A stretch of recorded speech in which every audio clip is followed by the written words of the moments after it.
c'est le moment. Enfin, depuis le temps que j'attendais ça, putain, cette histoire-là qui traîne en longueur. Enfin, il va avoir une réponse. Enfin, il va avouer. Enfin, il prend ses couilles en main, cet enfoiré. Enfin, enfin, enfin.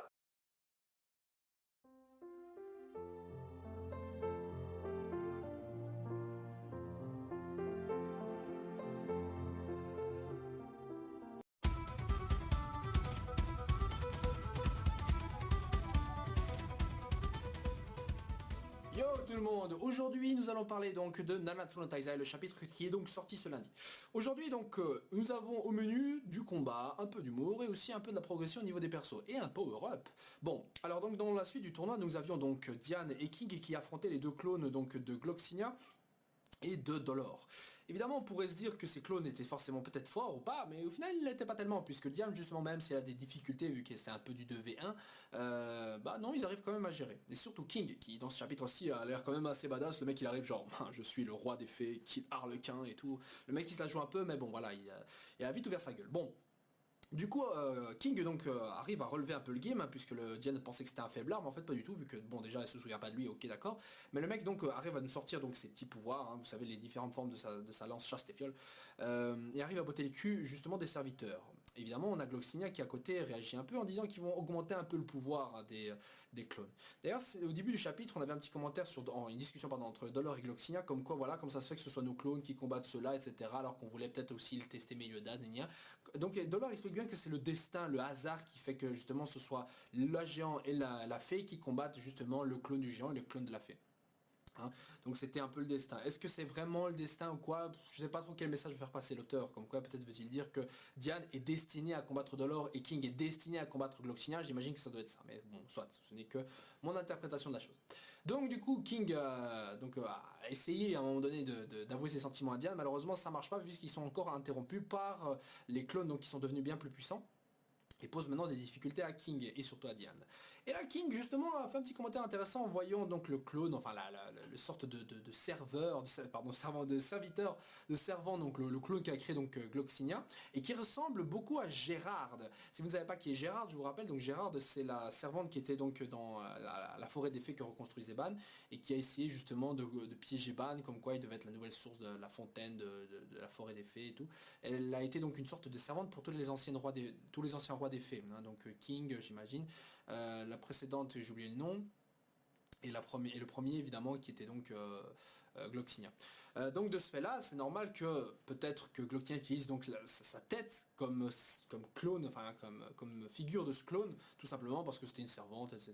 Mais bon, quand on sait que Gérard elle-même était un peu shelly, donc elle était un peu grise, elle était un peu genre elle a l'air sympa mais on dirait qu'elle a de mauvaises intentions au fond d'elle, peut-être a-t-elle été influencée par Gloxinia, je sais pas. Bon c'est vrai que Gloxinia est-ce que Gloxinia a-t-il révélé ses plans, etc. à Gérard? Est-ce que Gérard est au courant que le premier roi des fées est encore en vie ou quoi? Je ne sais pas du tout, mais bon, soit. Ensuite, Diane avait fait aussi un autre commentaire. Elle disait bien que King ne pouvait pas être une fée, tout simplement parce que toutes les fées que connaît Diane, eh ben, ils ont tous des ailes, sauf King et aussi Elaine. Et donc ça renvoie encore une fois à cette idée comme quoi King n'est peut-être pas une vraie fée.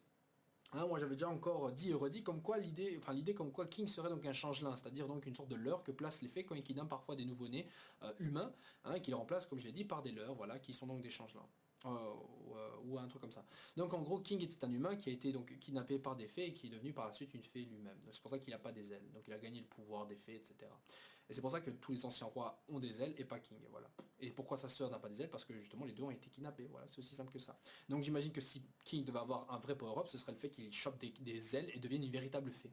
Mais bon, à la fin du chapitre, donc King nous montre qu'il a lui-même une sorte de power-up, puisque rappelez-vous contre le Albion, donc le gros monstre géant qui avait envoyé les 10 commandements au départ, eh ben, il avait utilisé une forme sacrée, enfin la vraie forme, True Spirit Chastifial Form.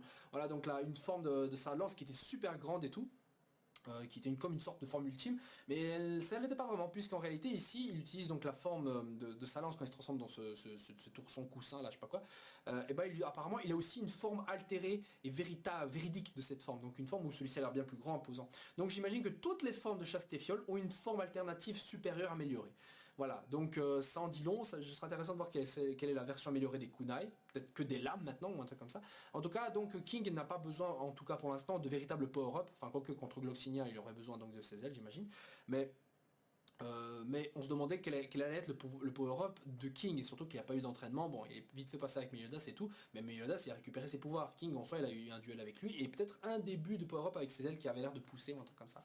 Donc ça c'est à voir. Même Ban, hein, il n'a pas suivi d'entraînement, mais bon le mec il compense ça avec son pouvoir qui lui permet de voler les capacités, enfin vitesse et force de son adversaire. Hein, il a réussi à tenir tête à 2 décommandements quand même avec ce pouvoir là, donc on peut dire qu'il peut zapper un quelconque entraînement. King, franchement, je me demande vraiment si le gars il y aura une autre amélioration au niveau de ses pouvoirs, de ses capacités, parce qu'après j'imagine qu'ils vont devoir avoir besoin d'être encore plus forts ou quoi. Hein, il reste plus que Merlin dont on sait pas tellement quel power up elle pourrait avoir. Bon déjà il a de la magie, niveau magie il est totalement abusé, elle peut téléporter n'importe qui, n'importe où. Enfin si elle s'y prend rapidement. Hein, donc bon, ne parlons même pas d'Escanor qui lui, voilà, il est né pour gagner de toute façon. Il reste donc que Diane qui doit avoir ce power-up et maîtriser cette danse, la danse de Dolor, je sais pas qu'on appelle ça. Voilà, bon le chapitre donc se termine sur King qui va sortir le grand jeu. Hein, et Gloxinia qui se rend compte évidemment que King est l'actuel roi et il veut savoir justement de quoi, de quel bois il chauffe le grand. Voilà, donc le chapitre se termine là-dessus. Moi j'ai hâte de voir la suite parce que les combats qui vont s'en suivre ont l'air très intéressants.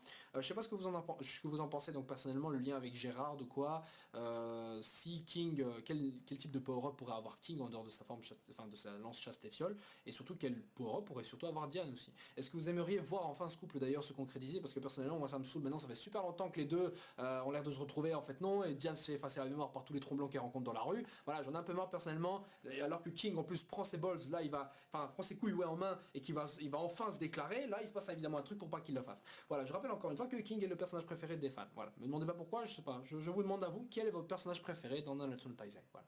Sur ce, on se retrouve la semaine prochaine s'il y a un chapitre, ou dans 2 semaines, peu importe, mais en tout cas pour la prochaine vidéo, pour le prochain chapitre, donc on se retrouvera. Passez une agréable semaine les gens. Ciao ciao. Zoup.